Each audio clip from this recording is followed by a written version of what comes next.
안녕하세요, 어린이 여러분. 또또 할미가 왔습니다. 오늘 들려줄 이야기 유별난 목공집 잘 들어보세요.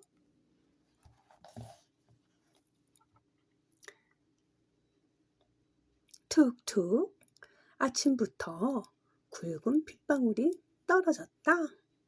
막 터지기 시작한 홍매화 나무의 분홍색 꽃망울에 큼지막한 빗방울이 매달려 있었다. 새학년에 올라간 지 얼마 안 되었다. 일요일에 비가 와서 다행이다. 우산을 안 갖고 학교에 갔을 때 비가 오면 엄마가 마중을 나왔다. 엄마는 마트에 계산원으로 일을 하고 있다.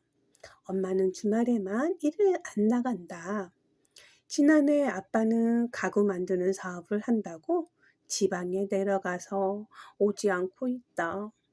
그러면서 엄마와 나는 작은 동네로 이사를 왔고 엄마는 일을 나가기 시작했다.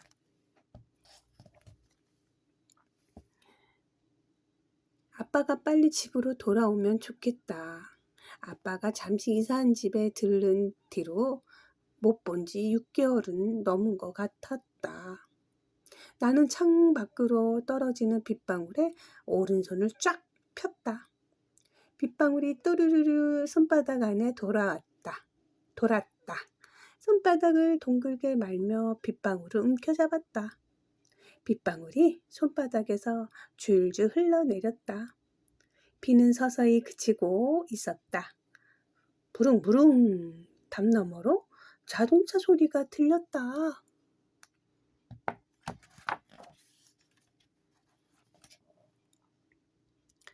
파란색 트럭이 우리 집 앞에 섰다. 차 문이 활짝 열리고 아빠가 내렸다. 드디어 아빠가 돌아왔다. 트럭에는 나무 책상과 의자가 비닐에 덮여 있었다. 나는 아빠에게 달려나갔다. 우와, 우리 딸 어디 보자. 그 사이 많이 컸네. 아빠는 내 어깨를 토닥이며 꼭 안아주었다. 나는 놀라면서도 활짝 웃으며 아빠를 꼭 안았다. 눈물이 찔끔 나왔지만 참았다. 엄마는 식탁을 치우지 않고 소파에 누워 밀린 드라마를 보고 있었다. 아빠가 집 안으로 들어오자 엄마가 벌떡 일어났다. 엄마는 별로 반갑지 않다는 표정이었다. 누구 왔나? 못 보던 트럭이 있구먼. 참견하기 좋아하는 옆집 할아버지가 트럭을 보며 말했다. 예, 우리 아빠 오셨어요. 아빠 차예요. 나는 명랑한 목소리로 말했다.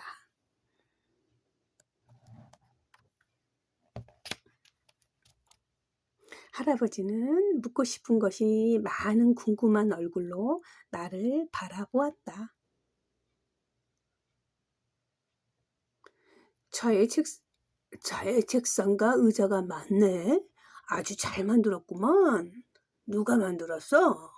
할아버지는 트럭 위의 책상을 보며 물었다.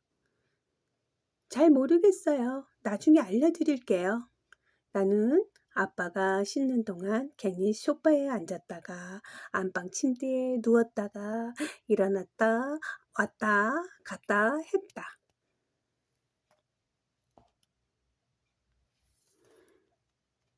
미나야, 그러지 말고 이리 와. 엄마는 아빠 밥상을 준비하며 식탁 자리를 가리켰다. 나는 쿵쿵 소리나게 뛰어 식탁 의자에 날다람쥐처럼 냉큼 올랐다. 그렇게 좋아? 엄마가 담담한 말투로 물었다. 그럼 좋지. 엄마는 안 좋아? 엄마는 대답 대신 창문을 바라보았다.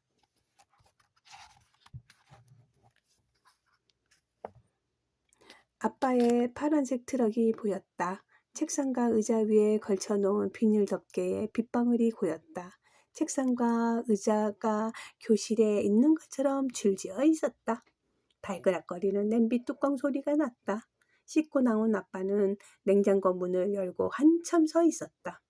그 사이 엄마는 부글부글 끓어오르는 김치찌개를 식탁에 올렸다. 아빠 숟가락과 젓가락을 놓는데 손이 떨렸다. 아빠 의자를 차지하고 있던 곰인형을 빼냈다. 곰인형에는 아빠 목도리가 걸쳐 있었고 낡은 안경이 씌어 있었다. 아빠는 곰인형은 보지도 않았다. 곰인형을 뺀 의자에는 엉덩이만한 별 문양이 움푹 파여 있었다. 아빠는 손으로 별을 따라 그렸다.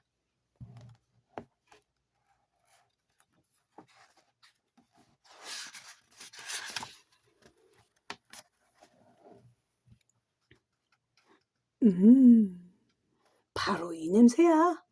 아빠가 김치찌개에 코를 벌렁거리며 자리에 앉자 엄마는 안방으로 들어갔다. 나는 아빠와 마주보고 앉았다. 아빠는 허겁지겁 김치찌개 국물을 입으로 가져갔다. 아빠, 천천히 많이 드세요. 김치찌개를 듬뿍 넣어서 볼이 불룩 나온 아빠가 우스꽝스러웠다. 엄만 뭐 하시니? 엄마! 나는 식탁에 앉은 채 엄마를 큰 소리로 불렀다. 왜? 엄마가 짧고 높은 음으로 짜증을 냈다. 아빠는 몹시 배가 고팠는지 밥을 2공기나 먹었다. 아빠는 그동안 밥도 제대로 못 먹은 것 같았다. 놀라운 속도로 식탁 위 음식들이 사라졌다. 멸치볶음과 구운 김 몇 장과 김치찌개가 싹싹 비워졌다. 아빠는 은행에서 돈을 빌려 지방에 사는 친한 친구와 가구 공장을 차려 돈을 많이 벌어오겠다며 큰 소리치고 나갔다. 그리고 언젠가부터 엄마와 나를 내버려 두었다.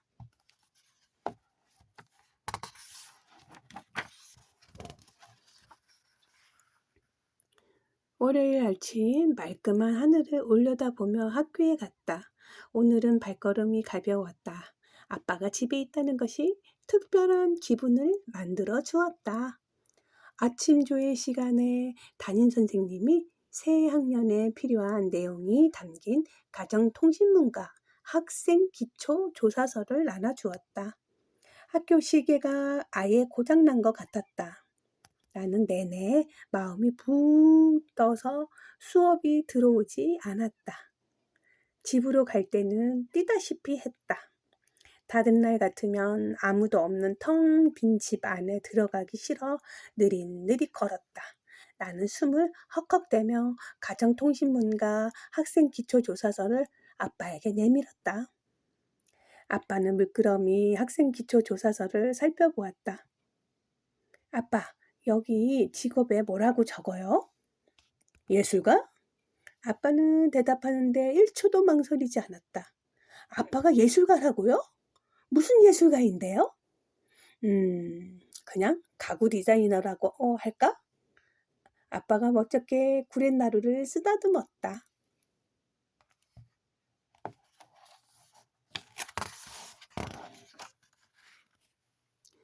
나는 아빠 직업에 가구 예술가라고 썼다. 하룻밤 사이에 우리 집은 예전 생활로 되돌아왔다. 아빠는 뭔가 골똘히 생각에 잠겨 멍한 표정일 때가 많았다. 치우지 않은 버릇도 그대로였다. 그래도 아빠가 머리도 길고 두건도 하니 진짜 예술가처럼 보인다. 저녁 준비하는 엄마에게 아빠 직업을 물어봤다. 직접 물어보지 왜? 나는 조그맣게 말했다. 엄마, 아빠 예술가래. 진짜 잘났다. 예술가 좋아하시네. 딸한테까지 대놓고 뻥치네. 엄마는 수돗물을 잔뜩 틀어 그릇을 헹구면서 중얼중얼 화를 냈다. 엄마는 아빠가 없는 동안 많이 변했다. 수다쟁이 엄마는 목소리를 잃은 인어공주처럼 말을 안 했다. 엄마는 일도 가까운 동네 마트가 아닌 버스로 30분이나 걸리는 다른 동네 마트로 나갔다. 아빠는 엄마가 얼마나 힘들게 일하는지 알기나 할까? 내가 밤마다 아빠 어서 돌아오라고 얼마나 간절히 기도했는지, 엄마랑 아빠 소식 기다리느라 마음고생한 것이 속상했다.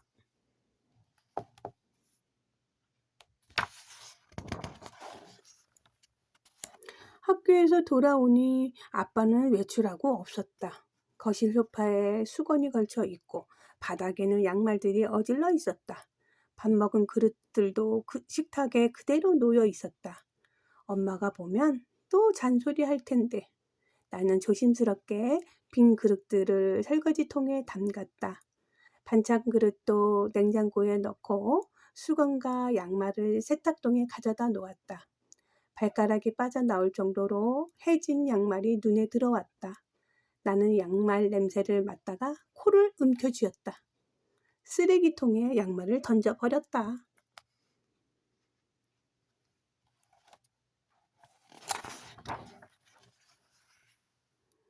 일을 마치고 온 엄마 양손에 비닐봉지 몇 개가 들려 있었다. 비닐봉지에는 오징어와 생태며 싱싱한 조개들이 있었다. 엄마는 비닐봉지를 거실 바닥에 두고 나왔다. 오늘 햇볕이 좋았는데 비닐을 그대로 덮어두었네. 엄마가 혼잣말처럼 책상과 의자를 감싸고 있는 비닐 덮개를 벗겨냈다. 언뜻 보이는 의자에는 우리 집 식탁 의자에 있는 별 문양이 있었다.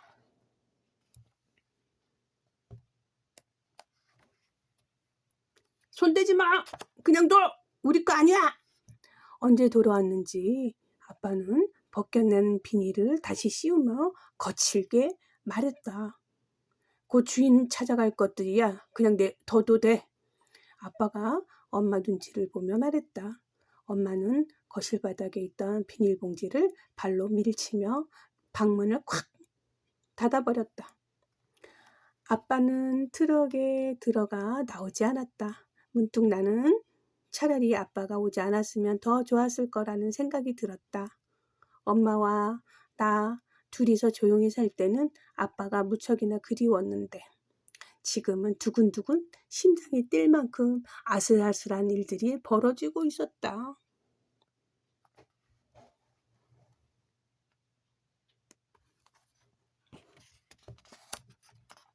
한참 뒤 머리를 질끈 묶은 엄마가 방에서 나왔다. 엄마는 입을 꾹 다물고 저녁 준비를 했다. 해물이 듬뿍 들어간 매운탕이 아주 먹음직스러웠다. 나는 밥상만 차려놓고 방으로 들어가는 엄마를 안아 자리에 앉혔다. 엄마도 같이 드세요. 우와, 해물탕 냄새 대박이다. 아빠가 코를 킁킁거리며 집 안으로 들어오며 말했다. 엄마는 밥을 아주 조금만 덜었다. 나는 더 먹고 싶었지만 엄마 편이 되고 싶어 조금만 먹어야 했다. 아빠는 식욕은 곧 삶의 의욕이야 라며 혼잣말을 했다. 아빠가 쩝쩝 맛나게 먹는 소리가 싫었다. 엄마가 빈 그릇을 치우며 입을 열었다.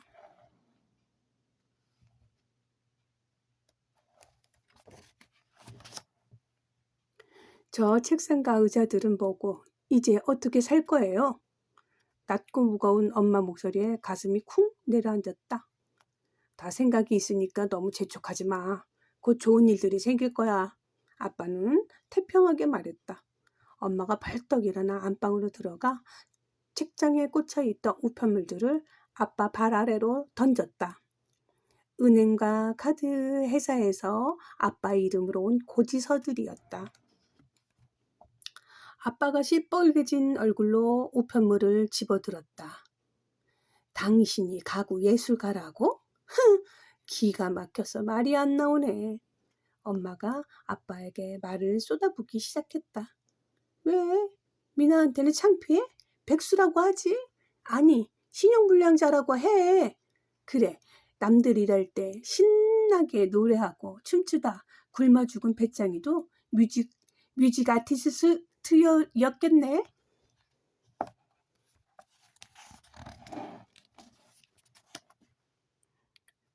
그동안 엄마가 말을 아낀 것은 오늘을 위해서였을까? 뻥튀기 기계 속에 든 옥수수처럼 한꺼번에 말들이 튀어나왔다. 이솝이 요즘에 살았으면 함부로 배짱이 죽었다고 못했을 텐데. 아쉽다. 노래하고 기타 치고 즐겁게 살면 절대 죽지 않을 텐데. 오디션에 나가 상금을 타고도 남았을 텐데. 안 그러니? 미나야? 아빠가 나를 보자 가슴이 쿵쾅쿵쾅 요란하게 뛰었다. 한밤중이 되자 응급차 달리는 삐뽀 소리가 들리다 멀어졌다. 엄마와 자다가 혼자 자려니까 잠이 오지 않았다. 나는 베개로 얼굴을 가리고 숫자를 세기 시작했다. 100까지 세니 오히려 눈이 더 커지고 정신이 말똥해졌다. 이번에는 우리 반 아이들 이름을 외웠다. 이사 오고 나서 친구를 많이 못 사귀었다. 학년도 바뀌어서 아는 아이들 이름이 별로 없었다.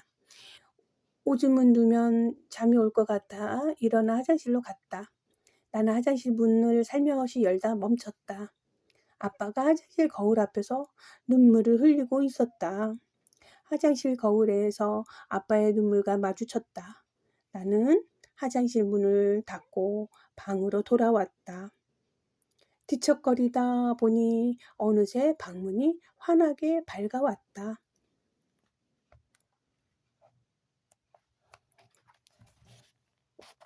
급식실 창문 밖에 작은 새들이 쫑쫑 찌찌 노래하다 포르르 나무 위로 날아갔다.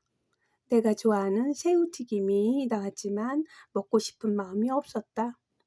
옆에서 내 눈치를 살피던 짝꿍 기덕이에게 새우튀김을 몽땅 옮겨주었다.